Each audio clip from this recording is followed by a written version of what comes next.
আসসালামু আলাইকুম রহমতুল্লাহ। প্রিয় শিক্ষার্থীবৃন্দ, আশা করি তোমরা ভালো আছো। অনেক দিন পরে আবারও আমি আমার যে ভিডিও করার কাজটা শুরু করছি। তো আশা করছি এখন আমরা নিয়মিতই ক্লাস আপলোড দেব।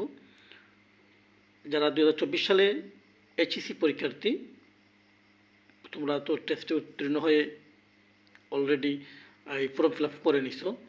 তো এখন তোমাদের সামনে ফাইনাল পরীক্ষা রুটিনও প্রকাশ হয়ে গেছে। 30শে জুন থেকে তোমাদের পরীক্ষা শুরু হবে। তো আশা করি তোমাদের সবারই প্রিপারেশন ভালো আছে।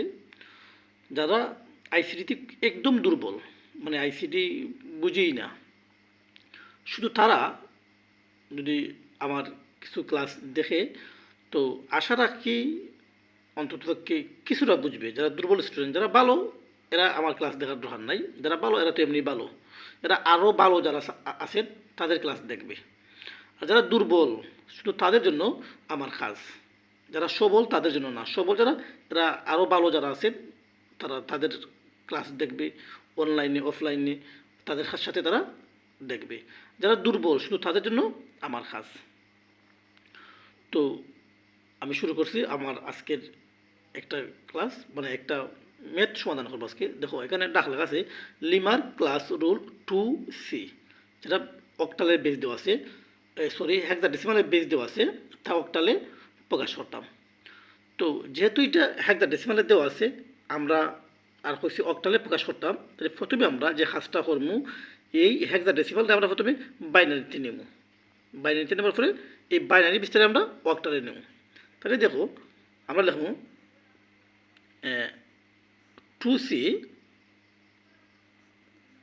তো আমরা 109 লিখি। এখন আমরা 2C কে প্রথমে কী করতে হইব, বাইনারিতে নিতে হইব। বাইনারিতে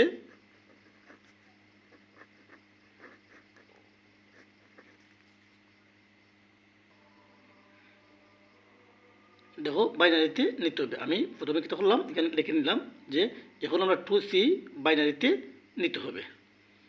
বাইনারিতে আমরা কীভাবে নেব, তো আমরা তো জানি যে হেক্সাডেসিমালে যখন আমরা বাইনারিতে নেব তখন 4 ডিজিট করে নিতে হবে, মানে 60টা ডিজিট করে নিতে হইব। আবার যখন আমরা বাইনারিতে কে হেক্সাডেসিমালে আনি তখনও 60টা ডিজিট করে আনা লাগে। তাহলে আমরা কী করলাম, দেখো এখানে আমরা এই 2C আসিল হেক্সাডেসিমালে, আমরা তারে বাইনারিতে নিলাম।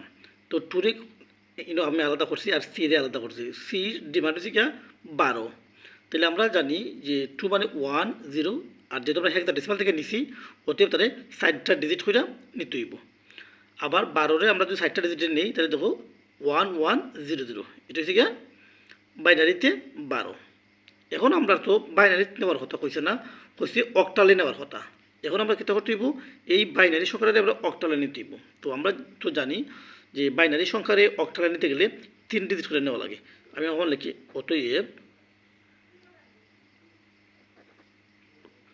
2C যখন আমার হেক্সাডেসিমাল, তখন তার বাইনারি সংখ্যা হচ্ছে গিয়া 0 0 1 0 1 1 0 0, এটা হচ্ছে তার বাইনারি। এখন আমরা কী করতে হইব, এই সংখ্যাটারে আমরা অক্টালে নিতে হইব। দেখো এখন যদি আমরা অক্টালে নেই কীভাবে নিতে হইব, 3 ডিজিট করে নিতে হইব। এই বাইনারি সংখ্যারে যখন আমরা অক্টালে নেব তখন 3 ডিজিট করে নিতে হইব। তাহলে আমরা 3 ডিজিট করে আলাদা করি, লক্ষ্য করো 1 অংশ 2 অংশ, এখানে 2টা, তাহলে 2টা যদি আমরা এই পাশে 8টা 0 দেওয়া দেব, তাহলে দেখো 1 0 0 1 0 1, এখানে 1 1 সরি 0 0 0, কারণ 3টা ডিজিট করে আমার আলাদা করতে হইব। তো আমরা যখন 3টা ডিজিট করে আলাদা করি তার ডিমান্ড হতে হইব, তার ডিমান্ড হতে হইব, আর তার ডিমান্ড হতে হইব। আমরা দেখি 0 0 1, এটা ডিমান্ড হচ্ছে আমার 4, 1 2 4, আমরা এটা একটা টেকনিক জানি। তাইলে 1 আর 4 হচ্ছে আমার 5, এটা 0 0 আছে, তাহলে এটা 0। তাহলে আমরা তার মান পাইলাম কত, 0, যেহেতু আমাদের একটু সামনে, তাহলে এটা 0 তো আর কোনো ডিমান্ড থাকতো না, তাহলে পাইলাম 5 4। তো আমরা অতএব 2C যখন আমার হেক্সাডেসিমাল হয় তার অক্টাল হইব, এটার সমান সমান অক্টাল হইব গিয়া 5 4, এটি হচ্ছে তার অক্টাল। হয়ে গেল আমার আনসার। তাহলে আমরা বুঝতে পারলাম যে লিমার ক্লাসরুম যখন 2C, এটা যখন আপনার হেক্সাডেসিমালে হয় তখন তার অক্টাল হইব গিয়া 5, 4 মানে 54, এটা তার আনসার।